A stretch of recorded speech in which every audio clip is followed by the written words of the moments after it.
Nagbitiw na si Attorney Nicholas Kaufman bilang abogado ni dating Pangulong Rodrigo Duterte sa International Criminal Court o ICC. Ayon kay Kaufman, may kinuha ng bagong abogado ang partner ni Duterte na si Honeleta Vansenia at bunsong anak na si Kitty. Hanggang pre-trial lang daw kasi talaga ang kontrata niya. Hindi pa pinapangalanan ang papalit kay Kaufman pero malawak din daw ang experience nito sa mga kaso sa ICC. Naniniwala naman ang kampo ng mga biktima ng war on drugs na walang malaking epekto sa kaso ang pag-withdraw ng lead legal counsel ni former President Rodrigo Duterte. Kumpiyansa rin ang kampo ng mga biktima na nananatiling buo at nadaragdagan pa ang mga ebidensya ng prosekusyon. Pag-usapan natin yan, kasama natin si Attorney Gilbert Andres, ang Common Legal Representative for Victims sa ICC. Attorney Andres, salamat po sa oras. Magandang hapon, Cherry. Nga po. Attorney Gilbert, ano yung reaksyon ng mga biktima at kanilang pamilya nga po nang mabalitaan nilang nag-resign na si Nicholas Kaufman bilang lead counsel ni dating Pangulong Duterte? Una po sa lahat, bilang abogado ng mga biktima, ang mga biktima po ay nagsasabi na dapat wala pong delay dahil sa pagpalit sa abogado ni Mr. Duterte. Ikalawa po, mahalagang isaalang-alang din ng prosesong to, yung tinatawag na the right to expeditious proceedings ng mga biktima. At ikatatlo, kung basahin po natin yung pong filing ni Mr. Kaufman, makaka-attend naman po yung papalit na abogado sa May 27 status conference hearing. Kaya sumatotal po, dapat wala pong adverse effect, wala pong delay dahil po sa pagpapalit ng abogado. Kasi po ay mayroon na. So hindi natin to masasabing strategic legal reorganization. Well, hindi ko na po papasukan yan, hindi ko na po i-analyze yan dahil nasa depensa po yan o ako po ay abogado ng mga biktima. Bagkus ang mahalaga yung right to the truth, right to the justice ng mga biktima, hindi po dapat naapektuhan. At naintindihan ko yung Cheryl, kahit pong akusado, at si Mr. Duterte ay akusado na po ngayon, meron ding right against undue delay ang akusado. Kaya balanse lang po ang mga karapatan pong nirecognize po ng ICC Rome Statute. So mababago ho ba yung takbo ng hustisya para sa mga biktima ngayong bago na yung haharap na abogado para kay dating Pangulong Duterte? No, sabi nyo nga po, hindi dapat. Hindi po dapat kasi kung basahin niyo po yung naging filing po ni Mr. Kaufman at ano ko lang po, i-quote ko lang dun sa supposed to be the next counsel, has indeed confirmed that he is ready, willing, and able to assume immediate representation. So matotal, dapat po hindi po naapektuhan yung pong proseso. At kami naman po bilang mga abogado, mayroon po kaming oath, mayroon po kaming tinatawag na Code of Professional Conduct na kung ano man pong aming hakbangin, ano man pong filing po namin, hindi po dapat nakaka-delay sa proseso po. Pero pwede po bang humingi ng extension ang bagong kampo? Dahil kailangan pa nilang pag-aralan yung kaso. Though, sabi nga nila, ready naman sila. Pero kung humingi sila ng extension, pwede po ba yun?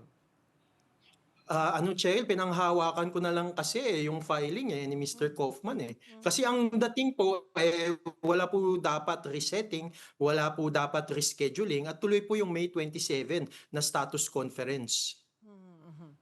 Attorney, umugong nga itong balita na may public arrest warrant na raw laban kay Senator Bato de la Rosa. Ngunit ayon po sa ICC spokesperson, wala pang public warrant na inilalabas. Maaari niyo po bang ipaliwanag kung ano yung pagkakaiba ng sealed o secret warrant sa isang public warrant? Dalawang sagot, Cheryl. Una, kailangan nating maintindihan ano ba talagang proseso ng pag-apply for an arrest warrant. Ayon po sa regulations ng ICC, ang application for an arrest warrant at ang gagawa po yan, ang prosecutor before the pretrial chamber, ang proseso po yan ay sealed. Ibig sabihin, sikreto po siya. Bakit? Kasi ibig sabihin, gusto ng ICC, huwag matunugan nung taong subject of an arrest warrant na siya nga ay arestuhin dahil sa ICC arrest warrant. Ikalawa po, dahil po sealed, secret po ang prosesong yon, walang nakakaalam ni numan except ang prosecutor, except ang pretrial chamber At kung matatransmit na po ito, mayroon kasing agreement, memorandum of agreement, ang Office of the Prosecutor at yung Interpol, most probably po matatransmit po ito sa Pilipinas through the Interpol.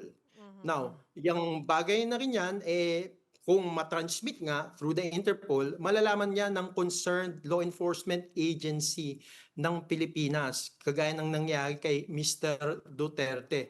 So matutal po, magiging public lang yan kung, at nakita po natin to sa naging nangyari kay Mr. Duterte, na sinapubliko na lang po ng ICC ang arrest warrant laban sa kanya, yung nung naaresto na po siya at na-surrender po siya sa ICC. Na posibleng ganito rin yung nangyayari ngayon. Well, we cannot Posible confirm pong that. ganyan. Possible lang. Okay. Posible pong ganyan. Opo. At dahil po isa si Senator Bato sa mga pangunahing implementer ng war on drugs noong siya pa ang PNP chief, gaano kahalaga, Attorney Andres, para sa mga biktima na makita siyang humarap mismo sa korte sa The Hague? Napakamahalaga po dahil si Mr. Bato de la Rosa, siya po ang Chief PNP noon, nung panahong yon, at siya din po yung Chief Implementor ng War on Drugs. In fact, siya po ang nag-issue ng Command Memorandum 16-2016 na Oplan Double Barrel, kung saan ang isa sa mga double barrel pong yun ay ang Oplan Tokhang, na nagdulot po sa count number 3 laban kay Mr. Duterte. Kaya sumatotal, logical lang po na at inaasahan ng mga biktima na meron po sanang ICC arrest warrant. Ngunit kung meron po talaga, hindi pa po nating alam as of now. Sa dami po ng lumalabas na balita, ano ang payo nyo sa publiko, Attorney Andres, para hindi sila malito sa kung ano yung totoo at ano ang fake news pagdating sa mga warrant at trial po sa ICC? Ang payo ko po sa ating mga kababayan, alam naman natin, gusto natin ang katotohanan, kaya tingnan po natin yung mga reputable po na mga websites po. Example po dyan, yung ICC website po mismo. At tingnan din po natin yung mga reputable na mga news agencies po. Kaya mahalaga po talaga na we know the truth at talagang yung mga reputable news organizations po tingnan natin ng balita. Marami pong salamat sa inyong oras, Attorney Gilbert Andres.